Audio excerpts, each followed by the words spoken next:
Hello दोस्तों, एक बार फिर से आपका स्वागत है हमारे YouTube channel the problem Hunt में। और आज जो है हम लोग क्या पढ़ने जा रहे हैं, आज हम लोग मोमेंट ऑफ इनर्शिया निकालेंगे एक अनइक्वल एंगल सेक्शन का। ठीक है, तो पैरेलल एक्सिस थ्योरम का कैसे यूज होगा यहाँ पर देखेंगे हम लोग।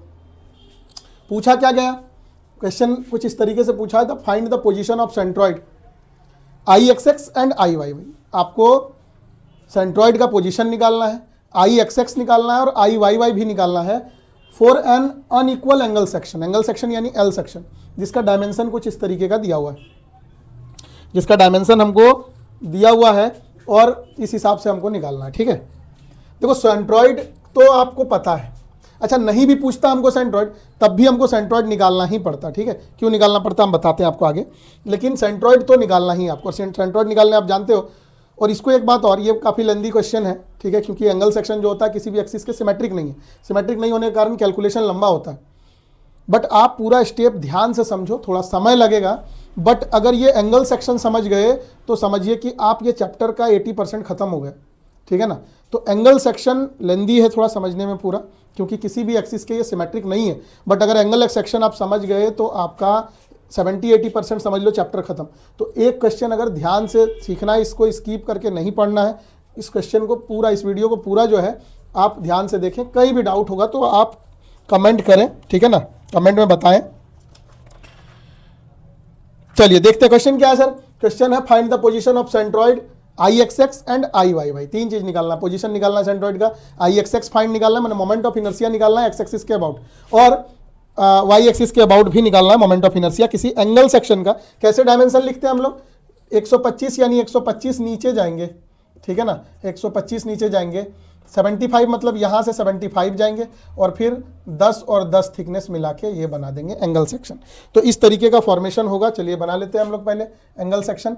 थोड़ा साफ सुथरा बनाना जरूरी है और बड़ा बनाना जरूरी है, नहीं तो डायग्राम में दिक्कत होगा, बहुत सारा लाइन खींचना पड़ता है, इसीलिए आप इसको ध्यान से बनाओगे। आपको पहले ही बता दिया गया है सेंट्रॉइड निकालने के लिए, तो सेंट्रॉइड तो आप निकाल ही सकते हो। कुल मिलाकर मान लो ऐसा 10 को थोड़ा चौड़ा बनाना इसलिए ताकि उसके अंदर भी हम लोग लाइन वगैरह खींचते हैं तो दिक्कत ना हो ना, साफ साफ दिखे। कई तरह का डिस्टेंस को मेंशन करते हैं हम लोग, तो वो दिखना चाहिए ना। तो आप साफ सुथरा डायग्राम पहले बना लो। ये है कितना सर, 125। सारा डिस्टेंस दिखाना बहुत ज़रूरी होता है ना। तो ये डिस्टेंस जो आ रहा है 125 सब mm में है ना, ये है 125 यहाँ से यहाँ तक, ठीक है। और यहाँ से लेकर इधर तक जो है वो 75 है, सब mm में हम लिख नहीं रहे, ज़्यादा गंदा नहीं करना है। और ये क्या है, ये 10 mm है, ठीक है, और ये भी क्या है 10 mm है।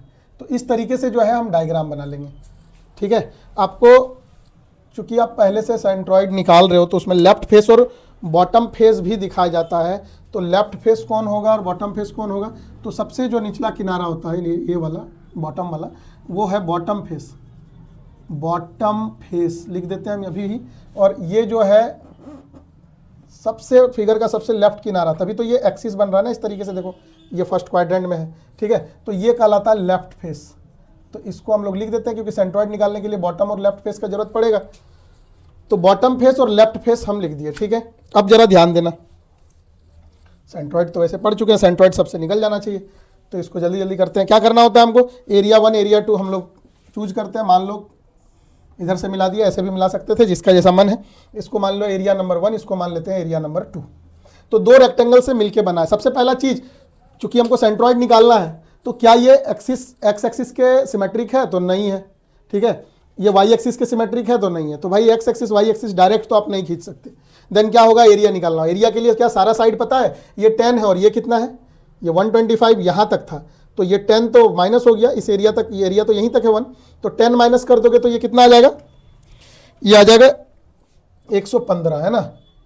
तो ये हो जाएगा 115 यहाँ से लेकर यहाँ तक, ठीक है, 115 हो जाएगा। तो हम क्या करें, यहाँ लिख लेते हैं। हम सबसे पहले सॉल्यूशन जब करेंगे तो सिमेट्रिक तो है नहीं, तो हम क्या करेंगे, हम सबसे पहले लिखते हैं एरिया। एरिया निकालना है सर सबसे पहले, हाँ। एरिया कैसे, A1 निकालो। A1 कैसे निकलेगा, तो ये एरिया कितना है, B इंटू डी, रेक्टेंगल का एरिया B इंटू डी, क्या हो गया 1150 mm का स्क्वायर, सारा डिस्टेंस mm में। और एरिया 2 क्या निकलेगा, एरिया 2 निकल जाएगा, ये पूरा है 75 और ये 10, 75 इंटू 10, तो ये हो जाएगा 750 mm का स्क्वायर। तो एरिया निकल गया। एरिया के बाद क्या होता था अगला स्टेप, एरिया निकालने के बाद अगला स्टेप होता था डिस्टेंस ऑफ सेंट्रॉइड। सेंट्रॉइड्स, कौन सा सेंट्रॉइड्स, इंडिविजुअल एरिया का। इंडिविजुअल एरिया का सेंट्रॉइड कहाँ होगा, तो इसका सेंट्रॉइड कहाँ होगा सर, इसका जो सेंट्रॉइड आएगा इस रेक्टेंगल का वो कहाँ पे होगा, ये बीच होगा, यहाँ पर सेंट्रॉइड होगा ये G1, और इसका सेंट्रॉइड कहाँ होगा, इसका सेंट्रॉइड भी बीचों बीच होता है। तो मान लेते हैं कि कुछ यहाँ पे हो जाएगा सेंट्रॉइड, ठीक है, ये हो गया G2। तो सेंट्रॉइड हमने बना लिया, ठीक है। तो अब जो है, अब क्या करना है कि सेंट्रॉइड का मतलब है that is G1 and G2। आप बात कर रहा है G1 एंड G2 का, और फ्रॉम कहाँ से लेना है, फ्रॉम लेफ्ट फेस, ठीक है ना। Distance of centroids G1 and G2 from left face. तो लेफ्ट फेस से G1 का डिस्टेंस, लेफ्ट फेस ये वाला है सर, ये वाला लेफ्ट फेस है, ठीक है, और इस लेफ्ट फेस से G1 का डिस्टेंस लेना है। तो ये कितना होगा, ये 10 था तो 10 का हाफ होगा, और इसको x1 से दिखाएंगे हम लोग। कितना में दिखाएंगे इसको दिखाएंगे x1, नहीं लिखो गंदा हो जाएगा, बहुत ज़्यादा कन्फ्यूजन होगा फिर बहुत ज़्यादा। तो यहाँ से यहाँ तक का डिस्टेंस कितना हो जाएगा, 5 हो जाएगा ना, 10/2 होगा जो कि 5 mm हो जाएगा। और x2 जो होगा वो कितना हो जाएगा, x2 यानी यहाँ से यहाँ तक का डिस्टेंस 75/2, और ये कितना हो जाएगा सर, ये कितना हो जाएगा 75/2, जो कि हो जाएगा 37.5 mm, ठीक है। अब जो है अगला स्टेप क्या लिखना है आपको लिखना है डिस्टेंसेस ऑफ, या distance of centroids, that is कौन, that is G1 and G2 का डिस्टेंस लेना है। कहाँ से, तो फ्रॉम बॉटम फेस। अब आपको लेना है कहाँ से, फ्रॉम बॉटम फेस। ये काम हम लोग सेंट्रॉइड में कर चुके हैं, मतलब पूरा सेंट्रॉइड वाला कहानी यहाँ करना है। इसीलिए ये क्वेश्चन जो है 14 मार्क्स का भी आ जाता है एक क्वेश्चन, ठीक है, क्योंकि सेंट्रॉइड भी निकाल रहे हो। अब देखो बॉटम फेस से जब लेंगे तो y1 y2 निकलेगा, तो ये रहा नीचे वाला बॉटम फेस। बॉटम फेस से अगर G1 तक का डिस्टेंस देखो तो यहाँ से यहाँ तक 10, और यहाँ से यहाँ तक कितना 10 और 115 का हाफ, ठीक है ना, 115 का हाफ, तो ये हो जाएगा 67.5 mm। और अगर y2 का बात करें तो बॉटम से लेकर G2 तक का डिस्टेंस, बॉटम से G2 तक का डिस्टेंस हो जाएगा कितना 10/2, यानी कितना 5 mm। तो ये सब काम तो हम लोग पहले किए थे सेंट्रॉइड वाले में। तो इजीली जो है यहाँ के बाद जब ये कैलकुलेशन हो जाए तब आप x बार का फॉर्मूला निकालें, a1 x1 plus a2 x2 bye a1 plus a2।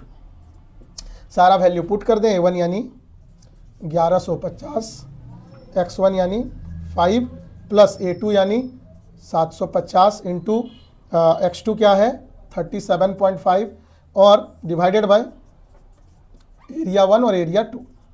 इसको जोड़ोगे क्या निकल जाएगा सर, x बार आएगा कितना 17.83 mm आ रहा है सॉल्व करके। और ये कहाँ से लोगे x बार, x1 x2 x बार सारा लेफ्ट फेस से लेते हैं। तो यहाँ से याद रखना कि कहाँ से लेना है इसको, लेफ्ट फेस से। और लेफ्ट फेस से कितना लेना है 17.83। चलो देखते हैं यहाँ पर, लेफ्ट फेस से 17.83 आगे अगर जाएं हम तो यहाँ से यहाँ तक जाने में हमको ये 10 आ गया, यहाँ से यहाँ तक क्या है 10 है, और 10 के बाद ही आएगा 17। और यहाँ से अगर G2 तक पहुँच जाएंगे तो G2 तक का डिस्टेंस जो है 37.5 है, लेकिन हमें जाना कितना है ओनली 17.83। तो भाई ये 10 है यहाँ पे 10 है, और यहाँ पर 37.5 है, तो उसी के बीच में कहीं आएगा 17। तो वहाँ पर हम क्या करेंगे, खींच देंगे एक एक्सिस, और यही कहलाएगा y एक्सिस, जो कि इस लेफ्ट फेस से हम बोलेंगे कि ये जो डिस्टेंस है ये x बार है सर 17.83 mm, ठीक है ना, ये आ गया। और अब जब हमको y बार निकालना है तो y बार के लिए फिर से हम लोग फार्मूला लगाएंगे a1 y1 plus a2 y2 by a1 plus a2, जहाँ पर a1 कितना है 1150, y1 कितना है 67.5 प्लस a2 कितना है 750 इंटू y1 कितना है 5 डिवाइडेड बाय 1150 प्लस 750। इसको सॉल्व करोगे तो y बार आएगा, इसको सॉल्व करेंगे तो y बार आएगा, और y बार का वैल्यू जो होगा वो 42.83 आएगा mm। और y बार को कहाँ से लेते हैं, फ्रॉम बॉटम फेस, तो बॉटम फेस से वाई बार जहाँ आएगा इतना, वहाँ पर हम एक्सिस खींच देंगे, एक्स एक्सिस, ठीक है। तो कैसे लिखेंगे भाई, कैसे 42 जाएंगे? देखो बॉटम से ऊपर जाना है, बॉटम से ऊपर जब जाएंगे तो यहाँ तक पहुँचेंगे तो 10 आएगा, ये 10 है ना, यहाँ पर 10 के बाद ही आएगा 42। और जीवन तक अगर पहुँच जाते हैं तो जीवन तक का डिस्टेंस जो है वो है कितना, 67.5। ये डिस्टेंस y1 शो करता है 67.5, और हमें जाना कितना है 42, यानी इससे नीचे और इससे ऊपर, ठीक है ना। तो हम लोग जो है कहीं बीच में पाएंगे, कहीं इधर ही होगा, इसी बीच में कहीं होगा, तो अंदाजा से हमको बना देना है, यहाँ लिख देना है एक्स एक्सिस, और साथ ही साथ यहाँ लिख देना है, मेंशन कर देना है ये डिस्टेंस कि ये जो है वाई बार है, और वाई बार कितना है 42.83 mm, ठीक है। और ये आ गया सेंट्रॉइड। अब बात यह है कि अगर हमें सेंट्रॉइड निकालने नहीं बोला होता तब भी हमको सेंट्रॉइड निकालना ही पड़ता, क्योंकि अगर सिर्फ बोल देता find I X X and I Y Y, तो भाई इस सेक्शन का आपको एक्स एक्सिस पता रहेगा तभी तो इस सेक्शन का आप मोमेंट ऑफ इनर्शिया निकालोगे इस एक्सिस के अबाउट आई एक्स एक्स, तभी ना निकालोगे जब ये एक्सिस कहाँ है पता रहेगा। अगर किसी क्वेश्चन में सेंट्रॉइड ना पूछा हो, ठीक है, अगर किसी एक्सिस में सेंट्रॉइड नहीं पूछा हो तब भी आपको सेंट्रॉइड निकालना पड़ेगा, तभी आप आई एक्स एक्स और आई वाई वाई निकाल सकते हो, ठीक है। एक्सिस पता रहेगा तभी तो उसी के अबाउट आप मोमेंट ऑफ इनर्शिया निकालोगे, आई एक्स एक्स या आई वाई वाई। तो सेंट्रॉइड तो ऑटोमेटिक निकालना पड़ेगा, मतलब इतना मेहनत पहले करोगे आप, उसके बाद आप आओगे किसमें, इसका मोमेंट ऑफ इनर्शिया में। ये तो सेंट्रॉइड का ही कहानी था। अब जब ये निकल गया तो फिर हम लोग आगे मोमेंट ऑफ इनर्शिया पढ़ेंगे। ये थोड़ा लेंदी जाएगा, है ना, पहला क्वेश्चन है, बहुत लंबा जाएगा। और वैसे भी एंगल सेक्शन जब पूछता है तो दोनों एक्सिस के अबाउट नहीं पूछता है, कभी कभी सिर्फ हॉरिजेंटल एक्सिस यानी हॉरिजेंटल सेंट्रोइडल एक्सिस यानी एक्स एक्सिस के अबाउट पूछता है, और कभी कभी सिर्फ और सिर्फ वाई एक्सिस के अबाउट ही पूछता है, ठीक है, क्योंकि ये बहुत लेंदी हो जाता है। सेंट्रॉइड भी निकालो, फिर आई एक्स एक्स, फिर आई वाई वाई, ज़्यादा लंबा क्वेश्चन है, ठीक है। अब देखते हैं, लेकिन घबराना नहीं है, आप अगर एक बार समझ गए ये क्वेश्चन तो समझो चैप्टर भी खत्म। अब क्या है, अब हमें निकालना है मोमेंट ऑफ इनर्शिया, क्या, आई एक्स एक्स, हमें निकालना है क्या, आई एक्स एक्स। कैसे निकालेंगे आई एक्स एक्स?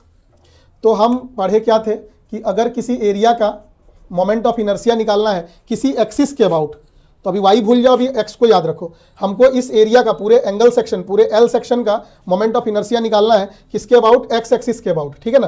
तो एक्स एक्सिस को याद रखो, वाई का कोई काम नहीं है अभी, सिर्फ एक्स का, ठीक है। एक्स एक्सिस के अबाउट निकालना है इस होल एरिया का, तो हमने क्या पढ़ा था कि एलिमेंट्री एरिया का मोमेंट ऑफ इनर्शिया निकालना पड़ेगा। तो एलिमेंट्री एरिया कौन है यहाँ पर, एरिया 1 और एरिया 2। तो एक बार एरिया 1 का मोमेंट ऑफ इनर्शिया निकालेंगे किसके अबाउट, एक्स एक्सिस के अबाउट। फिर एक बार एरिया 2 का मोमेंट ऑफ इनर्शिया निकालेंगे किसके अबाउट, एक्स एक्सिस के अबाउट, और फिर दोनों को क्या कर देंगे, जोड़ देंगे, दोनों का जोड़ देंगे, तो फिर हमको होल एरिया का मोमेंट ऑफ इनर्शिया पता चल जाएगा एक्स एक्सिस के अबाउट। क्या होता है कहानी कि भाई अगर ऐसा बनाना है तो पहला एरिया जो है, पहला एरिया 1, उसका मोमेंट ऑफ इनर्शिया निकालोगे एक्स एक्सिस के अबाउट, तो इसका नाम दे देते हैं हम लोग आई एक्स एक्स 1, ठीक है। और दूसरा एरिया का जब निकालोगे, दूसरा एलिमेंट्री एरिया का, तो उसका नाम दे देते हैं हम लोग आई एक्स एक्स 2। और जब निकाल के दोनों का वैल्यू को जोड़ दोगे तो हमको इस होल एरिया का moment of inertia I X x पता चल जाएगा, ठीक है। तो एक बार एक ही चीज़ को बार बार रिपीट करना है ना, इसीलिए ध्यान से देखना, एक बार में नहीं समझ में आएगा, दूसरी बार फिर मौका मिलेगा समझने का, एक ही फॉर्मूला बार बार यूज होगा।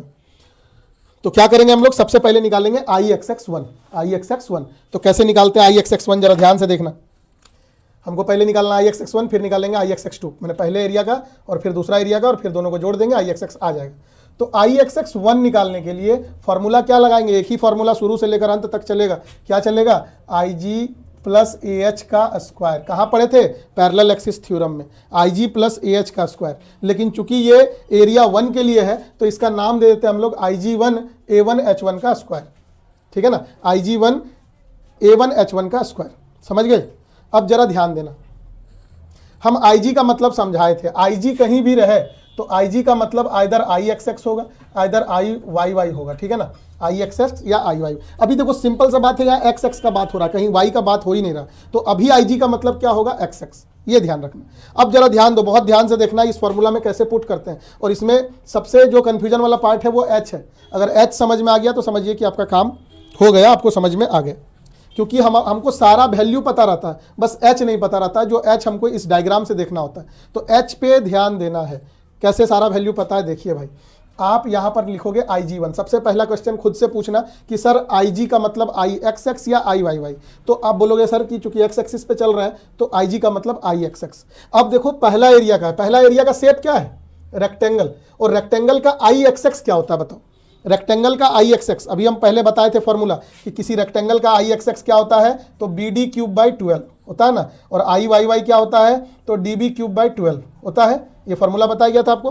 तो यहाँ पर आई जी का मतलब क्या, आई एक्स एक्स, क्यों एक्स एक्स, यहाँ एक्स एक्स एक्सिस पे चल रहे हैं, तो रेक्टेंगल का आई एक्स एक्स क्या होता है sir, B D cube by 12, तो लिखोगे क्या, बी डी क्यूब बाई 12 और A1H1 का स्क्वायर, बस इतना सा लिखो, ठीक है। चूंकि पहला एरिया रेक्टेंगल था और रेक्टेंगल का आई जी का मतलब यहाँ आई एक्स एक्स है, ठीक है ना, तो रेक्टेंगल का आई एक्स एक्स क्या होता है, बी डी क्यूब बाई 12, तो लिख दिए बी डी क्यूब बाई 12, ठीक है। अब देखो और कहीं नहीं देखना, बस इस रेक्टेंगल में देखो पहला वाला और ये एक्सिस, इसके अलावा कुछ नहीं देखना हम, ठीक है।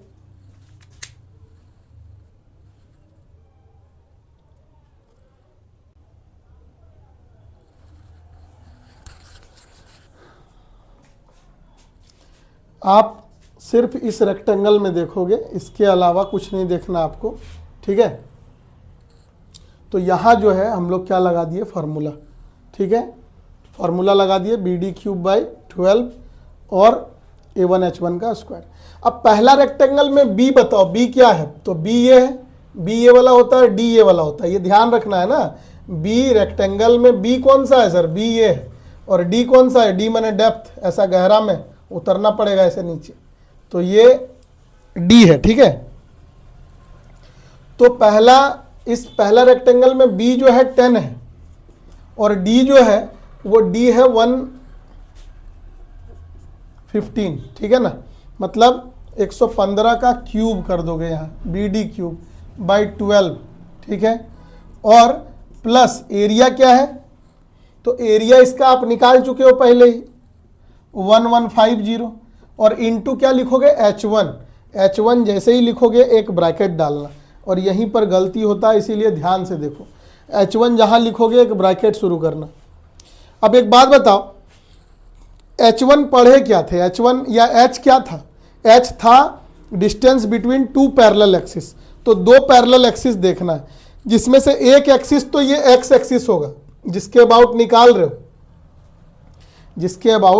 रहे हो, ठीक है, और दूसरा एक्सिस यहां बनाओगे G1 पे, पहला एरिया पे, तो पहला एरिया पे ऐसे तो नहीं बनाओगे, कौन सा बनाओगे, एक्स के पैरेलल, तो ये छोटा सा अपने समझने के लिए सिर्फ ऐसे खींचना कि दूसरा एक्सिस ये होगा, ठीक है ना। तो दोनों के बीच में जो डिस्टेंस होगा, दोनों के बीच का एक्सिस का जो डिस्टेंस है पैरेलल एक्सिस का, वो ये है डिस्टेंस, और इसी को लिखोगे तुम H1। अब जरा देखो ये डिस्टेंस कैसे पता चलेगा, समझ में आया क्या बोले, एक एक्सिस एक्स एक्सिस जिसके अबाउट निकाल रहे हो, दूसरा एक्सिस कहाँ बनाएंगे, G1 पे, और इसी के पैरेलल, और पैरेलल जब बनाएंगे तो दोनों पैरेलल के बीच ये डिस्टेंस आएगा, ये डिस्टेंस आपको लिखना है, ठीक है ना। तो ये डिस्टेंस कितना होगा, अब इसको यहाँ समझने का जरूरत नहीं है कि कितना है, आपको सारा चीज़ पता होगा, सिर्फ अपने आप से पूछना कि बॉटम से जाना, सीधा वर्टिकल डिस्टेंस है, बॉटम पहुँचो, कहाँ पहुँचो, बॉटम, और बॉटम से G1 तक का डिस्टेंस पूछो कितना होगा। तो ये तो निकाल के लाए हो आप y1, और y1 में आप निकाले थे, कितना निकाले थे, y1 में आप निकाले थे जब डिस्टेंस, तो वो डिस्टेंस यहाँ पर पता है, यहाँ से G1 तक का डिस्टेंस, और यहाँ से तुम इस x एक्सिस का डिस्टेंस भी पता है ये वाला, तो क्या करोगे, यहाँ से G1 तक का जो डिस्टेंस आ रहा है उसमें से इस x एक्सिस तक का डिस्टेंस को माइनस कर देना, खुद ही निकल जाएगा। तो वर्टिकल डिस्टेंस आए, सीधा बॉटम पहुँचो, खुद से पूछो कि यहाँ से G1 तक का डिस्टेंस कितना है, ठीक है ना। तो G1 तक का डिस्टेंस जो था वो था कितना, 67.5, यहाँ लिखना 67.5, ये टोटल 67.5, और यहाँ से यहाँ तक उसमें से माइनस कर दो, तो ये डिस्टेंस कितना है, 42.83, और इसका क्या करना होगा, स्क्वायर। कैलकुलेशन बहुत लेंदी होता है, इसीलिए गलती होने का चांसेस भी रहता है, तो उसको ध्यान से कैलकुलेटर में पुट करना है। कैलकुलेटर में पुट करने के बाद आपका IXX1 का वैल्यू जो है वो आ जाएगा, ठीक है, और वो कितना आएगा, ये आ जाएगा कुछ 196, लंबा वैल्यू आता है इसमें, है ना, 1967296.1 mm का पावर फ्लो। क्योंकि सब mm में था और मोमेंट ऑफ इनर्शिया का हम पहले ही बताएं पावर 4 होता है। तो ये क्या निकला, ये निकला आपका IXX, आपका निकला IXX1, इस सिर्फ पहला एरिया का निकला। अब हम क्या निकालेंगे, अब दूसरा एरिया का निकालेंगे, ठीक है। तो दूसरा एरिया के लिए लिखेंगे IXX2, फॉर्मूला फिर से क्या, IG प्लस AH का स्क्वायर, लेकिन एरिया 2 है इसीलिए 2 देंगे, IG2 A2H2 का स्क्वायर, ऐसे लिखेंगे। अब फिर से पूछना है कि IG का मतलब क्या भाई, IXX या IYY, तो यहाँ XX चल रहा है तो IXX। दूसरा एरिया कैसा है, रेक्टेंगल है, और रेक्टेंगल का IXX क्या होता है, तो लिखेंगे रेक्टेंगल का IXX फिर से लिखेंगे क्या, BD3/12 प्लस A2H2 का स्क्वायर। अब जरा ध्यान दो, B क्या है, अब दूसरा रेक्टेंगल में B देखना है, तो B यहाँ से यहाँ तक यानी 75, तो 75 इंटू D क्या है, D ये डेप्थ 10 यानी 10 का क्यूब बाई 12 प्लस एरिया कितना आया था 750 इंटू H, जैसे ही देना होगा ब्रैकेट चालू करना, कुछ सोचना मत, ब्रैकेट डालना, ठीक है। ब्रैकेट डाल दिए, स्टार्ट कर दिए। अब H होता क्या है, दो पैरेलल एक्सिस के बीच का डिस्टेंस। दो पैरेलल एक्सिस में से एक एक्सिस कौन होगा, X एक्सिस, दूसरा एक्सिस कहाँ बनाएंगे, G2 पे, पैरेलल बनाना इसके, छोटा सा बस समझने के लिए, ताकि ये दोनों पैरेलल दिखे। तो हमको चाहिए यहाँ से लेकर यहाँ तक का डिस्टेंस H2, ठीक है ना, यही होगा H2। अब बताओ फिर से ये वर्टिकल डिस्टेंस है। अब वर्टिकल डिस्टेंस जानना हो तो हम क्या बोले थे कि सीधा पहुंच जाओ बॉटम पे, और बॉटम से G तक का डिस्टेंस मतलब यहाँ तक का डिस्टेंस आपको पता है कितना 42.86, और बॉटम से G2 तक का डिस्टेंस भी पता है कितना 5, तो 42.83 में अगर 5 घटा दो तो ये डिस्टेंस आ जाए। तो यहाँ लिख दो 42.83 माइनस 5 का स्क्वायर, इसको सॉल्व कर लोगे तो आ जाएगा आपका IXX2। तो क्या हो जाएगा, सॉल्व कर लोगे तो ये जो वैल्यू आएगा IXX2 का वो आ जाएगा 1,9581.675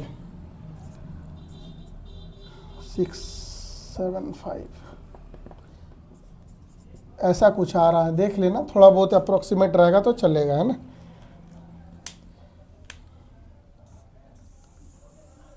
तो कुल मिलाकर ये वैल्यू आया, ठीक है। अब ये आया IXX1, ये आया IXX2, तो दोनों अगर IXX चाहिए तुम्हें तो क्या करोगे तुम, चूंकि हम जानते हैं कि IXX बराबर IXX1 प्लस IXX2, तो दोनों का वैल्यू को जोड़ देंगे। पहला वैल्यू 1967296.1 प्लस 1079581.675, ठीक है। और ये जो वैल्यू जोड़ के आएगा वो ही आ जाएगा आपका IXX, और वो होगा कितना, तो वो आ जा रहा आपका 877.77 mm का पावर 4। तो सारा कहानी जो है कैलकुलेटर का है ना, साइंटिफिक कैलकुलेटर सबके पास होना चाहिए, नहीं तो नहीं बनेगा, इतना लेंदी कैलकुलेशन नहीं कर पाओगे। और ये आ गया IXX। संभावना रहता है कि अगर 7 या 10 नंबर का पूछे तो इतना ही पूछेगा क्वेश्चन, सिर्फ IXX निकालने या सिर्फ IYY निकालने, ठीक है। लेकिन अगर 14 नंबर का पूछता है तो सब पूछ सकता है, IYY भी पूछ सकता है। तो जिस तरीके से हम लोग X एक्सिस को रेफरेंस लेके अभी दोनों का निकाले, दोनों को जोड़ दिए, फिर होल एरिया का मोमेंट ऑफ इनर्शिया निकल गया, ठीक उसी तरीके से अब हम लोग Y एक्सिस पे निकालेंगे, ठीक है। और यही चीज़ करना पूरा, H बदलेगा, थोड़ा ध्यान देना कैसे बदलेगा, इसीलिए इसको थोड़ा सा हम अभी मिटा भी दे रहे हैं, आगे गंदा नहीं करना। जितना फिगर साफ सुथरा लिखोगे उतना ही ज़्यादा समझ में आएगा, ठीक है। तो ये तो तुम्हारा IXX निकल गया, यानी मोमेंट ऑफ इनर्शिया आपने एंगल सेक्शन, ये सबसे लेंदी क्वेश्चन है, और इसके बाद जितना क्वेश्चन बनेगा धीरे धीरे कैलकुलेशन कम होते जाएगा। लेंदी क्यों है ये, इसलिए है क्योंकि ये किसी एक्सिस के सिमेट्रिक नहीं है। अगर किसी एक्सिस के सिमेट्रिक होगा तो मोमेंट ऑफ इनर्शिया निकालना भी आसान हो जाएगा, ठीक है, ये ध्यान रखना। तो आपका IXX भी निकल गया। अब निकलेगा क्या, IYY। अब हम निकालेंगे IYY, ठीक है। तो कैसे निकलेगा IYY, तो आई वाई वाई अगर निकालना है तो हम क्या करेंगे, अब x को भूल जाओ, y को याद रखो। अब हमारा रेफरेंस हो गया y एक्सिस। तो हम अगर इस मोमेंट ऑफ इनर्शिया निकाल ले, पहला एरिया का y एक्सिस के अबाउट, फिर दूसरा एरिया का y एक्सिस के अबाउट, और दोनों को जोड़ दे तो टोटल एरिया का आई वाई वाई निकल जाएगा। यानी आई वाई वाई 1 निकालो, फिर आई वाई वाई 2 निकालो, कोई तीसरा एरिया होता तो प्लस आई वाई वाई 3 निकालते, ठीक है, और सबको जोड़ते। अब ये हमें निकालना है भाई, कैसे निकालेंगे? सबसे पहले आई वाई वाई 1 चलते हैं। क्या होता है फार्मूला? फार्मूला कभी नहीं चेंज होगा, IG1 A1 H1 का स्क्वायर, यही चलता रहेगा फार्मूला। तो ध्यान देना है। अभी फिर अब थोड़ा चेंज है। पहला एरिया रेक्टेंगल, IG का मतलब आई वाई वाई या आई एक्स एक्स दोनों होता है, लेकिन यहाँ पर क्या होगा, अभी चूंकि y एक्सिस के अबाउट निकाल रहे हैं तो इसका मतलब आई वाई वाई, और पहला एरिया रेक्टेंगल है। तो रेक्टेंगल का आई वाई वाई का फॉर्मूला बताओ जो हम सिखाए थे। तो आई वाई वाई का फॉर्मूला होता है DB³/12। एक्स में क्या लिख रहे थे, आई एक्स एक्स में रेक्टेंगल का BD³/12, अब लिख रहे हैं DB³/12, ठीक है ना, DB³/12, ठीक है, DB³/12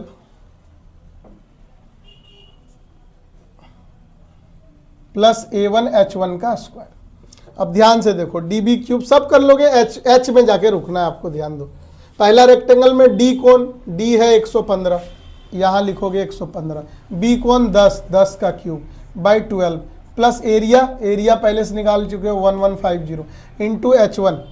H क्या होता है खुद से पूछो, दो पैरेलल एक्सिस का के बीच का दूरी, ठीक है ना। तो दो पैरेलल एक्सिस में से एक एक्सिस कौन, अभी वाई वाई, ये वाला एक्सिस, और दूसरा एक्सिस कहाँ बनाओगे, पहला एरिया का G1 में। लेकिन अब ऐसे मत बनाना, अब कैसे बनाना है, ऐसे, पहले ऐसे बनाए थे, अब ऐसे। अब हम लोग को y के पैरेलल देखना है, तो y के पैरेलल जो है दोनों के बीच का डिस्टेंस ये है H1। तो अब ये डिस्टेंस हो गया, पहले इधर था, अब क्या हो गया, y के साथ ऐसा हो गया पैरेलल।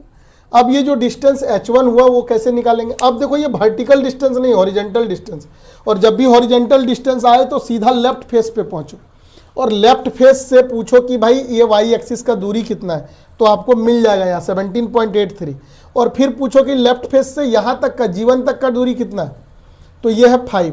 तो यहाँ में से 5 अगर घटा दो तो H1 निकल जाएगा। तो डायरेक्ट लिखना है 17.83 माइनस 5 का स्क्वायर, और यहाँ से आप आई वाई वाई 1 को सॉल्व कर लो। सॉल्व करके आपका वैल्यू आ जाएगा, वाई वाई 1 का जो वैल्यू आएगा वो कितना आ रहा है, 19,883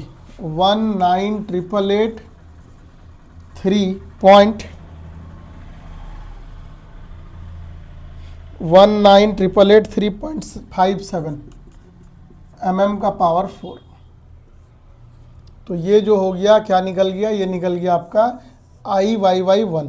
फिर निकालो आई वाई वाई 2, फार्मूला क्या लिखोगे, तो फिर से फार्मूला वही IG2 प्लस A2H2 का स्क्वायर। IG का मतलब यहाँ क्या होगा, आई एक्स एक्स या I Y Y, Y Y, X का तो है ही नहीं कुछ, वाई का निकाल रहे हो, तो आई वाई वाई होगा। और दूसरा एरिया है कैसा, रेक्टेंगल। अच्छा, दूसरा एरिया कोई और शेप का रहता, जैसे सर्कल रहता, तो सर्कल का आई वाई वाई सोचते कि क्या होता है, π/64d का पावर 4, लेकिन यहाँ रेक्टेंगल है, और रेक्टेंगल का आई वाई वाई क्या होता है, तो होता है DB³/12 प्लस A2H2 का स्क्वायर।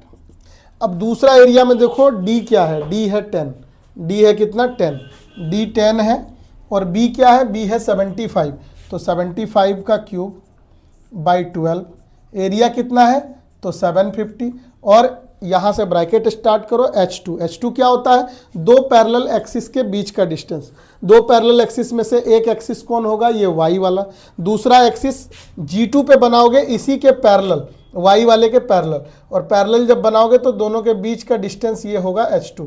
अब ये चूंकि हॉरिजॉन्टल डिस्टेंस है तो सीधा पहुंच जाओ लेफ्ट में, और लेफ्ट से G2 तक का डिस्टेंस पता करो, तो वो कितना हो जाएगा 37.5, ठीक है ना, 37.5 दिया हुआ था ना आपका, वो जो X2 था, हाँ 37.5, ठीक है। और यहाँ से फिर इस एक्सिस का दूरी कितना है 17.83, तो घटा दो 37.5, मतलब यहाँ से G2 तक का डिस्टेंस पता है जो कि x2 में निकाले थे 37.5 माइनस यहाँ से इस एक्सिस तक का दूरी 17.83 माइनस कर दो, स्क्वायर कर दो, तो आ गया यहाँ से क्या IYY2 का वैल्यू कितना आ जाएगा, इसका वैल्यू आएगा 641,744.17 mm का स्क्वायर।